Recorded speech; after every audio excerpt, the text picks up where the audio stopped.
most people in society, that most people, even in the Catholic Church, the most knowledge they have about the devil and exorcism comes from the movie The Exorcist. What's wrong with this picture? That's not acceptable. It's not acceptable, the fact that we're not catechizing people properly. Bless the Lord, oh my soul, bless it. Hi, thanks for tuning in to Armor of God. As always, let me start this video by saying thank you so much for taking the time to watch this video, and hopefully you'll be edified from everything we've put together for you here. Anyway, this October, the movie The Exorcist Believer will be released on theater. And as we know, the movie The Pope's Exorcist was released earlier this year in April. So I thought I wanted to share with you some of the things that are exaggerated by Hollywood in this video. Number 1. During the night in a dark, scary environment. We've seen it all the time in horror movies. The exorcism will take place in a dark, creepy, and spooky room, and it's raining outside. So what does a real exorcist has to say about this? And then I'm looking over, and this demon is staring at me with the most hideous evil that you can imagine. I got up immediately. I went over and placed my hands on the head of the person. The demon is cussing me out. And then I reached in my pocket and took out holy water, and I blessed the person. And as I blessed the person, the demon began to whimper and cry and then fell to the ground. This was not the time to do the exorcism. If I'm going to do the official rite, I need to prepare myself. I will celebrate Mass, go to confession. I will determine where the exorcism will take place. It's always performed in a sacred space. It's never performed in an abandoned house, on a dead-end street at midnight during a thunderstorm. That makes for a great movie, but again, the devil does not get to decide where he will be defeated. The church herself will make that determination. Number 2. Heads turning in the movie The Exorcist. In his autobiography, An Exorcist Tells His Story, Father Amorth said that the movie The Exorcist is largely responsible for revitalizing exorcism. When that film came out in 1973, requests for exorcism surged. The church, which had regarded exorcism as a source of embarrassment, lacked the experience and training to accommodate this demand. But since then, church authorities have increasingly warmed to exorcism, viewing it as an asset rather than a liability. Unsurprisingly, Father Amorth named The Exorcist as his favorite film, commenting, "The special effects are exaggerated, but it is a good film and substantially exact, based on a respectable novel which mirrored a true story." We've seen the movie The Exorcist, and that's kind of the benchmark movie worldwide about the devil and about possession. So people ask exorcists all the time, is that movie accurate, and did it depict what happens during possession and during liberation accurately? And the short answer is yes. The only thing that I see in that movie that doesn't happen in an exorcism is what was the 360-degree head spin. That would break a human being's neck. And so the body remains the body during possession, and the body's limitations, its innate limitations are there. Now, there are certain limitations that are surpassed. So superhuman strength is possible. That's provided by the demon, though. It's not provided by the human body. But he cannot make the human body do something that is against its innate nature. So, for example, spinning a head 360 degrees. But the vomiting, the levitation, the room suddenly and without warning dropping 35 degrees. And so a room becomes frigid cold. And in fact, the windows and the doors can be open, and the cold is contained only within the room.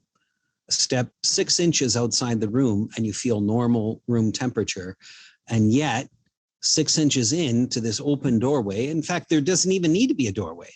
The coldness can be contained within a 12-foot radius. Number 3. On the wall like Spiderman. There's a movie that came out in 2010, The Last Exorcism, and I'm sure you've seen this poster somewhere before. So is it true? Does this really happen? I remember there was a little nun, about 100 pounds, 5 foot. I won't mention the order. And when she was going through a deliverance, it took 6 large men my size to hold her down. And that's what I mean. It's not possible that that little girl could have that strength. So we look at these things as kind of the hallmarks of this is not normal. This is a supernatural thing. I've seen that same nun run up a 20-foot wall like a squirrel. And 2,000 people at a conference saw it too.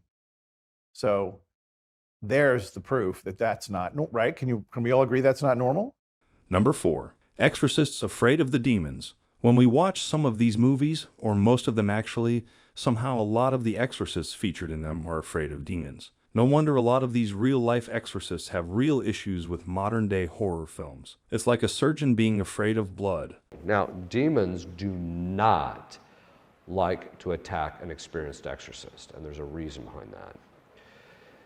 Being an exorcist is like stepping into a boxing ring. Now, if you've ever talked to a boxer, an authentic boxer, they'll say you'll never really know a guy. You can watch all the tapes until the cows come home, but it's not until you're in the actual ring with him that you get a sense of what his actual technique and method is, right? And so that means that when you're in the boxing ring, he reveals his methodology to you. It's the same thing in spiritual warfare. When the demon attacks an experienced exorcist, he can break it very rapidly, but then he can stand back and reflect on his experience and get a sense of what the attack is. And then the next time in session, he can go after him and cause the demon a lot of damage. And so they don't like to. So once in a while, I do get attacked, but not that often. There's also a general principle, is not that I like being attacked, I don't. But if I am attacked, my attitude is, at least I can keep an eye on him. It's when they don't attack you, you have to worry, because that means you're about to get broadsided. And so that's one of the reasons why I ask Our Lady on a regular basis, watch my flank, right? Because I can't teach, I'm a limited human being. Okay. There was one time, one demon jumped up, and it was kind of like judo for like 30 seconds, where he was trying to hit me. But I've been whacked a couple of times, got decked right in the face once. But that was, this was one of those things where, hey, it's got I mean, literally, all of a sudden it just goes wham like that, and it just nailed me right in the eye, right perfectly. And I'm like, okay. But one of the things we do is in the beginning of sessions, we do a series of prayer that clamp down on them. And I'm also a firm believer in punishing bad behavior. So when he does something like that, he pays a price. And to the point where he regrets it. That's the goal, okay? And so, the next part of this video, I'd like to share with you several things shared by these exorcists that I hope will be helpful for you. In a way, I want to cover as much as I can about what they've shared so we're not confused about these things. Number 1, selling your soul to the devil. I'll kick this off with Father Dan Reehil about selling your soul to the devil and explaining why it's not possible for us to sell our soul. Or, in the worst cases, you see people who will vomit things that are odd, like frogs or nails. I've only seen that when I went to exorcism school. I haven't seen it firsthand.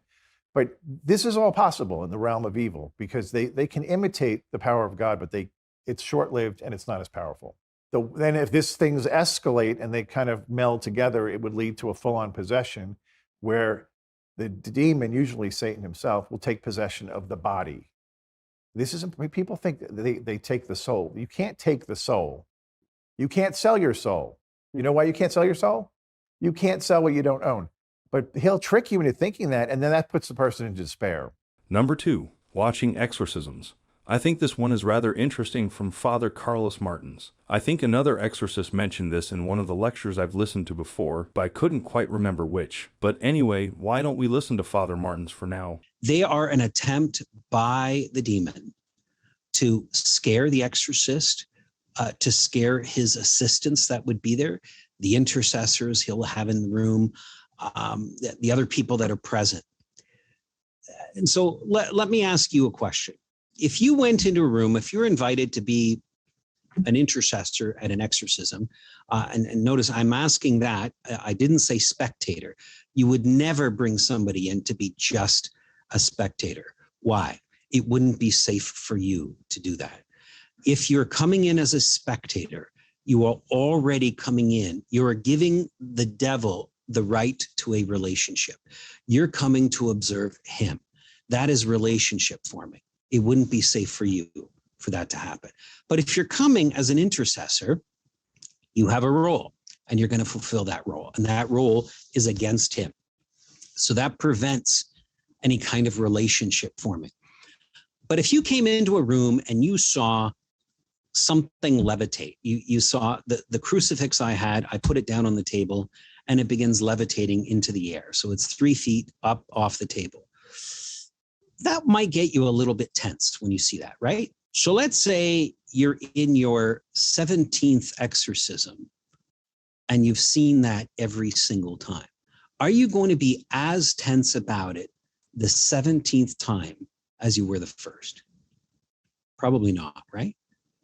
After 200 times, you're not even going to put down your cup of coffee, right? You're going to keep drinking. It becomes a parlor trick. Oh, the levitating crucifix again. Right? So what happens after time is the devil stops doing the parlor tricks because they're just not effective. They don't, their intended purpose isn't being met. And so he doesn't waste his energy doing that. What he employs his energy in doing is resisting the prayers and the attack of the priest. He resists the prayers of the church. And so he puts his energy in that, in trying to protect the real estate that he's claimed and prevent that from being lost. Number 3. What does it mean when exorcists say they beat up demons? Have you ever wondered why exorcists say it like this? I've shared several videos before where Monsignor Stephen Rossetti saying beating up the demons. But what exactly do they mean when they say that? When an exorcist beats up a demon, what does that mean? Basically what that means is it primarily means saying the prayers of the church, the ritual, the solemn rite of exorcism. It also means saying other kinds of prayers, making him reverence certain things, making him, applying relics and various other sacred items to the parts of the body that they possess, making them say prayers, making them admit certain things. And so it's basically getting them to do things that are contrary to the will, which causes them pain. And then as the pain increases, they become weaker, and then they're likely to give you the information that you need. So it's largely about using prayer yourself, but then also making them do prayers or doing certain kinds of prayers, and then they'll do that. Or also just, reverencing relics, things of that sort will cause them. That's what we mean by beating them up. Okay. And it's brutal to them. The experience that a demon has in session is far more extreme than we even see as the exorcist.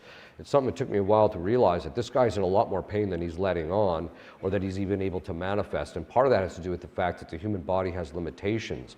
And if he was to show the full extent of his pain through the human body, it would literally kill the person. That's how much pain they're in.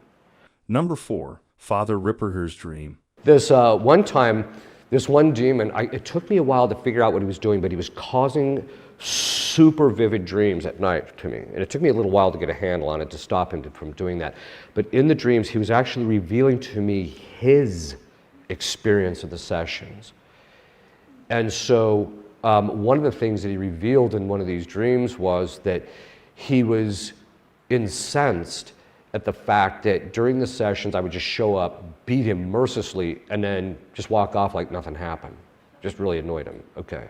And finally, number 5. Do guardian angels protect against possession during exorcisms? I believe some of you asked this before in the comments, and so I thought I'll leave this here for the last part of this video. How much an angel is allowed to influence your life and to protect you is proportionate to 2 things.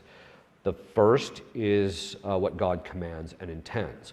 So a lot of times they'll just protect you from being stupid and the effects of being stupid, because God says you got to protect this individual. There's other times, though, when the demons will have to stand back because God says you got to let them tempt them. Angels, any angel can basically, it's called prolation. They can, any angel, good angel, can command any demon to leave, right? With Our Lady, she's also, we say that actually technically all the saints in heaven have perfect coercive power over demons. But the difference between her and Christ is obviously Christ has it by nature because he's God, whereas with those in heaven, it's by God acting through them as instruments. But Our Lady is a little bit different. We say she has perfect coercive power over demons because of the fact that God lets her exercise it far more frequently than he allows the other angels to do, or the other saints. But the angels, so they can do it. In exorcisms, sometimes the angels will protect people, Sometimes they'll act upon the individual who's possessed, even during the manifestations, in order to protect them from certain things, maybe even psychologically. They can preserve people's psychological faculties. Well, that's all for the video this time. I hope you've learned a lot from this, and if there's any feedback or suggestion, please don't hesitate to let me know down in the comments below. For those of you who'd like to support our works, I left a link to our PayPal donation down in the description box below. From the bottom of my heart, thank you so much in advance for your support and contribution. Anyway, until the next one, stay safe, stay healthy, and God bless you.